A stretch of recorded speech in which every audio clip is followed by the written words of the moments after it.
बच्चों, आज हम सब रामवृक्ष बेनीपुरी जी द्वारा लिखा गया बाल गोविंद भगत पाठ का अध्ययन करेंगे। तो सबसे पहले हम लेखक का परिचय जान लेते हैं। रामवृक्ष बेनीपुरी जी का जन्म सन 1899 में बिहार के मुजफ्फरपुर जिले के बेनीपुर गांव में हुआ। उनके पिता फूलवंत सिंह एक साधारण किसान थे। उनकी प्रारंभिक शिक्षा गांव में ही हुई। बचपन में ही माता पिता का देहांत हो जाने के कारण उनके जीवन के आरंभिक वर्ष कठिनाइयों व संघर्षों में ही बीते। 10वीं तक शिक्षा प्राप्त करने के बाद वे सन 1920 में राष्ट्रीय स्वाधीनता आंदोलन में सक्रिय रूप से भाग लेने लगे। उन्हें कई बार जेल भी जाना पड़ा। 15 वर्ष की अवस्था में वे लेखन की ओर प्रवृत्त हो गए। उसी समय से उनकी रचनाएं पत्र पत्रिकाओं में भी छपने लगी। उनकी जो मुख्य रचनाएं थीं और पत्रिकाएं थीं वो कुछ इस प्रकार थी। जो मुख्य पत्रिकाएं थीं वो तरुण भारत, किसान मित्र, बालक, युवक, योगी, जनता, जनवाणी और नई धारा थी। और उनकी जो रचनाएं थीं वो थी पतितों के देश में, चिता के फूल, अम्बपाली, माटी की मूर्तें, पैरों में पंख बांधकर, जंजीरें और दीवारें। इतना लिखने के पश्चात उनका अंत समय आ गया था और अब 1968 में वो एक लंबी बीमारी के बाद पटना में अपने शरीर को त्याग दिया। अब हम लोग पाठ का परिचय जान लेते हैं। पाठ का परिचय। बाल गोविंद भगत रेखा चित्र के माध्यम से लेखक ने एक ऐसे विलक्षण मतलब अद्भुत चरित्र का उद्घाटन किया है। ऐसे चरित्र को बताया है जो मनुष्यता, लोक संस्कृति और सामूहिक चेतना का प्रतीक है। वेशभूषा या बाह्य अनुष्ठानों से कोई सन्यासी नहीं होता। सन्यास का आधार जीवन के मानवीय आपसी संबंध होते हैं। बाल गोविंद भगत इसी आधार पर लेखक को सन्यासी लगते हैं। यह पाठ सामाजिक रूढ़ियों पर भी प्रहार करता है। जो दिखावा है, आडंबर है, ऐसे पर वो प्रहार करता है। इस रेखा चित्र को एक विशेषता यह भी है कि बाल गोविंद भगत के माध्यम से ग्रामीण जीवन की सजीव झांकी देखने को मिलती है कि पहले ग्रामीण जीवन कैसा था। तो आइए हम लोग जानते हैं इस पाठ का सार क्या है। इसका जो प्रमुख पात्र थे वो थे श्री बाल गोविंद भगत जी। बाल गोविंद भगत मझोले कद के गोरे चिट्ठे आदमी थे।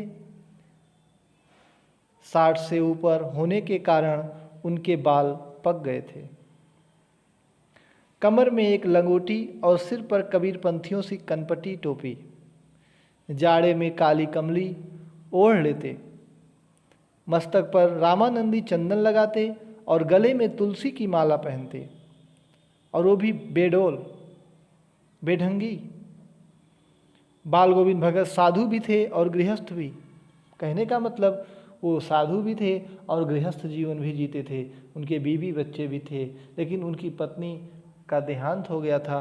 अब वो सिर्फ अपने बेटे और बहू के साथ रहते थे। कुछ खेती बाड़ी भी थी।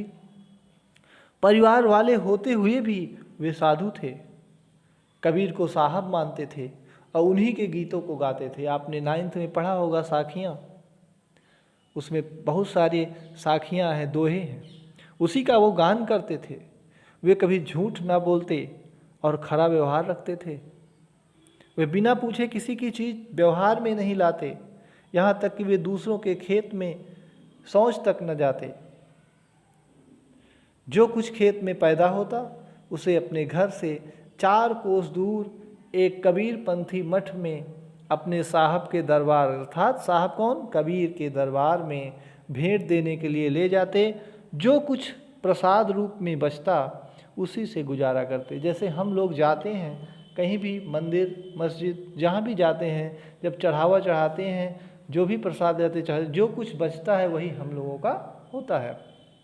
ठीक उसी प्रकार लेखक उनके मधुर गान पर मुग्ध था। वो अलौकिक संगीत के जन्मदाता मान ले उसको। ऐसे थे। कबीर के पद उनके कंठ से निकलकर सजीव हो उठते। आषाढ़ की रिमझिम फुहार के बीच समूचा गांव धान की रोपाई कर रहा है। ऐसे समय में एक स्वर तरंग झंकार सी कर उठती है।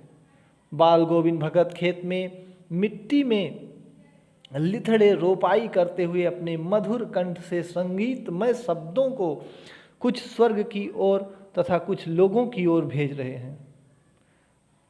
बच्चे, औरतें, हलवाहे, हलवाहे मतलब जो हल चलाते थे, सभी झूमते हुए एक विशेष क्रम में अपना काम करते हुए तन्मयता पूर्वक आनंदित हो उठते।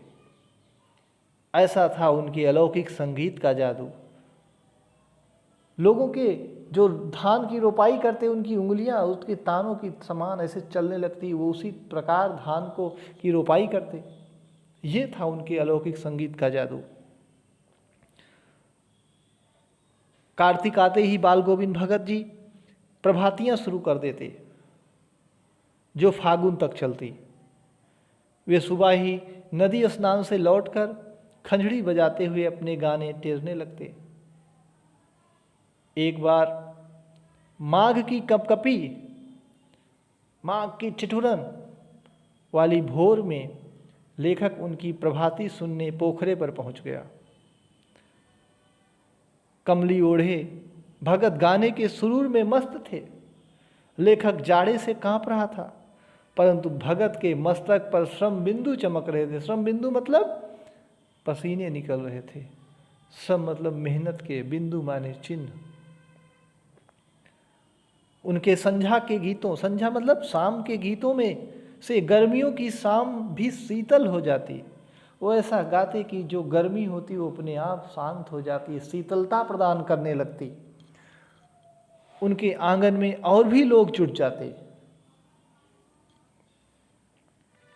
खंजड़ियाँ और करतालों के साथ वे लोग भी भगत के स्वर में स्वर मिलाते। गीतों के ताल स्वर के चढ़ाव के साथ श्रोताओं के मन भी ऊपर उठने लगते। सारा आंगन नृत्य और संगीत से ओत-प्रोत हो जाता। सब उसी में एक मस्त हो जाते, आनंदित हो उठते। एक दिन ऐसा आया कि बाल गोविंद भगत के बेटे की मृत्यु हो गई। उनका बेटा एक लौता था, लेकिन वह मंद बुद्धि और सुस्त सा बोदा सा लड़का था। उन्होंने बड़ी साध से, बड़ी इच्छा से, बड़ी प्रसन्नता से उसकी शादी कराई। पुत्रवधू बड़ी ही सुभग और सुशील थी। वो बड़ा ही ध्यान रखती थी बाल गोविंद जी का भी। उसने घर का सारा प्रबंध संभाल लिया। अब बाल गोविंद भगत जी को सांसारिक मोह से मुक्ति मिलने लगी, क्योंकि सारा कार्य बहू ने हाथों ले लिया। भगत का बेटा बीमार हो गया और कुछ दिनों में वह स्वर्ग सिधार गया।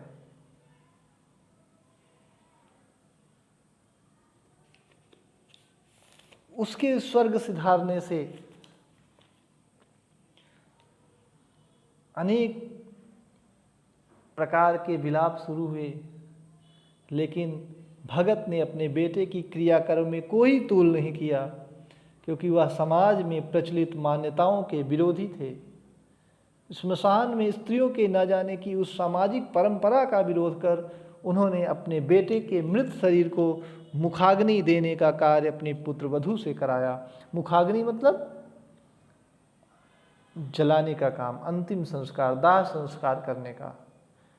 क्योंकि स्त्रियां जो होती हैं वो कभी भी दाह संस्कार नहीं करती, लेकिन जो बाल गोविंद भगत जी थे वह इस सब के विरोधी थे और सामाजिक परंपरा का विरोध करते हुए उन्होंने क्या किया, उस शरीर को, अपने पुत्र के शरीर को अपनी बहू के हाथों अग्नि दिलवाया।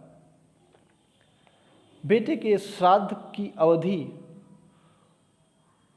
पूरी होते ही भगत ने पुत्रवधू के भाई को बुलाकर उसे अपने साथ ले जाने और उसका दूसरा विवाह कर देने का आदेश दिया। वो चाहते थे कि इसका विवाह दूसरा हो जाए, लेकिन पुत्रवधू चाहती थी कि वह उनकी सेवा में ही अपने बचे हुए दिन को गुजार दे। वह उनकी सेवा करनी चाहती थी, परंतु भगत जी न माने। बहू के हट करने पर उन्होंने कहा कि तू जा, नहीं तो मैं इस घर को छोड़कर चल दूंगा, मैं ही चला जाऊंगा। बहू के सामने उनकी आज्ञा का पालन करने के सिवाय कोई चारा न था। वो चाहती थी कि मैं यहाँ रहूं और इनके बुढ़ापे का सहारा बनूं, उनकी सेवा करूं, नहीं तो उनको इस समय कौन दो रोटी देगा। भगत जी हर वर्ष 30 कोस दूर गंगा स्नान करने जाते। वे वहाँ के लोग के लिए पैदल ही चल पड़ते। उनमें इतना दम था, इतना जोश था, इतनी प्रबल दृढ़ शक्ति थी कि वह पैदल ही निकल लेते। रास्ते भर खंजड़ी बजाते, गाते और प्यास लगने पर पानी पीते। लंबे उपवास में भी वही मस्ती। इस बार लौटे तो तबीयत सुस्त थी, थोड़ा बुखार भी आने लगा। नेम, व्रत, गीत, स्नान, ध्यान, खेती बाड़ी सब कुछ पहले जैसा चलता रहा। दुर्बलता बढ़ती गई। लोगों ने आराम करने के लिए कहा, परंतु हंसकर टालते रहे। उस दिन भी संध्या में गीत गाए, परंतु टूटे हुए स्वर में, अर्थात बिखरे हुए स्वर में। वो लय, वो ताल नहीं मिल पाई। भोर में लोगों ने गीत नहीं सुना, क्योंकि वह उठे ही नहीं थे। हुआ क्या था? क्योंकि वह इस संसार को छोड़ चुके थे।